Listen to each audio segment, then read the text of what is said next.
अस्सलाम वालेकुम जी व्यूवर्स, कैसे हैं आप सब। आज हम बना रहे हैं जी कटोरी चाट। तो चलिए टाइम वेस्ट किए बिना स्टार्ट करते हैं। सबसे पहले हमें कटोरी चाट के लिए चाट बनानी है। उसमें चने, आलू और बलियां और साथ ही जौन सी है ये प्याज है। ये आप अपने जितनी आपको रखनी है उतना रख सकते हैं, इसका कोई क्वांटिटी नहीं है।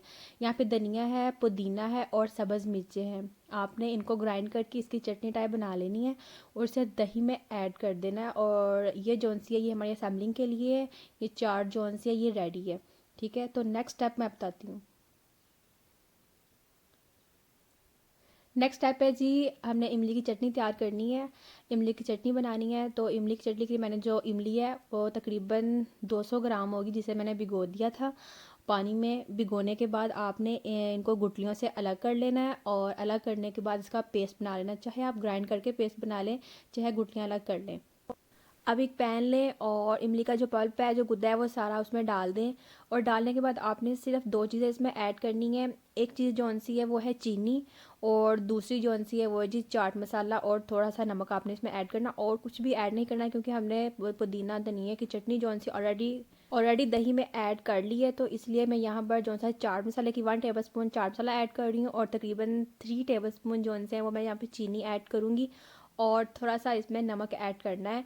और इसके बाद आपने चम्मच को जौन सा चलाना है और जब तक इसकी थिक ना हो जाए ये इमली का पल्प जौन सा है, तब तक हमने इसमें चम्मच चलाना है ताकि ये नीचे ना लगे, क्योंकि चीनी जब मेल्ट होती है तो वो नीचे तह के साथ लगती है।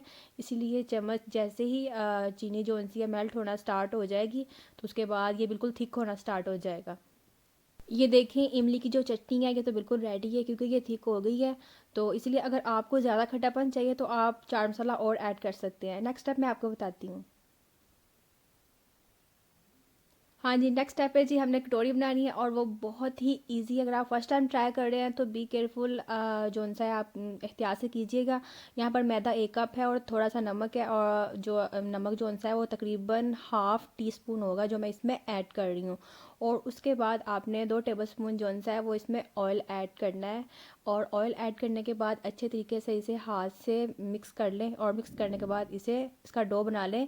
इसे अच्छे तरीके से गूंद लें। अगर मैं डो बनाते की वीडियो बनाती तो वीडियो थोड़ी लंबी हो जाती, इसलिए मैं कोशिश करती हूँ कि वीडियो जितनी शॉर्ट बने उतना ही अच्छा है।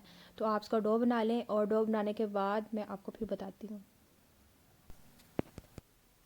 हाँ जी, नेक्स्ट स्टेप है जी, हमने इसके पेड़े बनाने हैं। बिल्कुल छोटे साइज़ के पेड़े बनाने हैं। और पेड़े बनाने के बाद तकरीबन 1 से 2 मिनट इसे पड़ा रहने दें और उसके बाद इसे बेलना स्टार्ट करें। यहाँ पे मुझे थोड़ी सी हेल्प भाभी से लेनी पड़ी, तो इसीलिए आप इसे बिल्कुल हल्के हाथों से बेल लें। और मेक श्योर कीजिए कि आपके जो आप बेल रहे हो वो ज़्यादा ना तो मोटा हो और ना ही ज़्यादा पतला हो।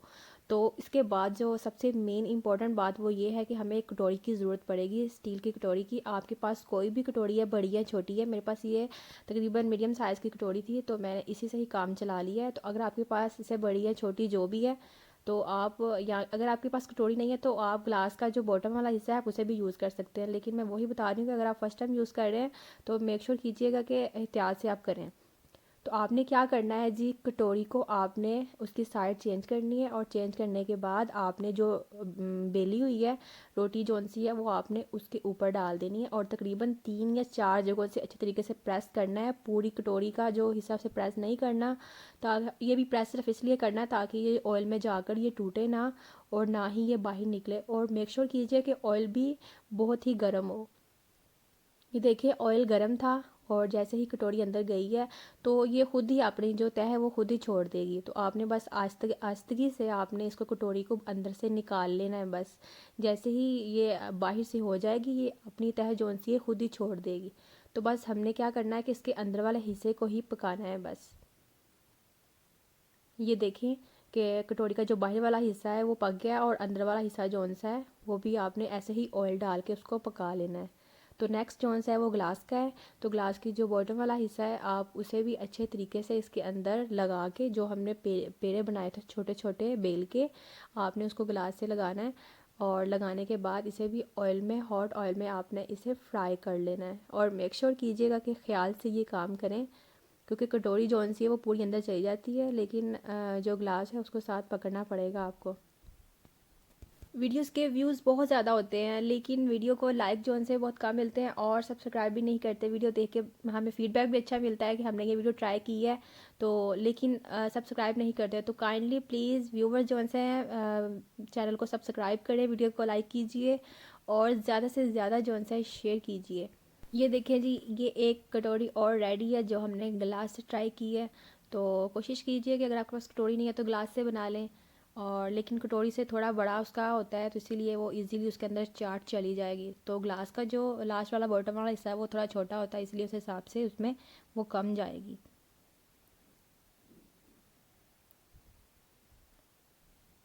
तो लास्ट है जी, असेंबलिंग करनी है। सबसे पहले इमली का पल्प जो है, इमली की चटनी वो नीचे लगाएं। उसके बाद जो चाट है वो उसके अंदर डालें, और डालने के बाद इमली की चटनी दोबारा से लगाएं, और जो हमने दही रेडी किया था चटनी डाल के वो भी इसके ऊपर डाल दें। इमली की चटनी या दही वाला जो आपने चटनी बनाई है वो आप पे डिपेंड करता है कि आप उसमें कितनी पसंद करते हैं और कितनी ऐड करते हैं। तो जितनी चाहे दिल, जितना दिल करे उतनी आप इसमें इमली की चटनी और दही की चटनी ऐड कर सकते हैं। क्योंकि वैसे भी लॉकडाउन है, और लॉकडाउन में अगर आपको दिल करे कटोरी चाट खाने को तो घर में ट्राई कीजिए, और मुझे भी ज़रूर बताइएगा कि आपको ये वीडियो कैसी लगी है।